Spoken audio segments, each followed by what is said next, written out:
加入神探队。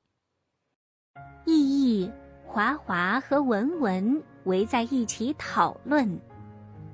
黄狼说他是谁呢？我们知道是谁了。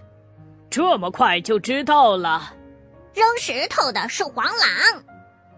您只对他们说昨晚，没提到12点。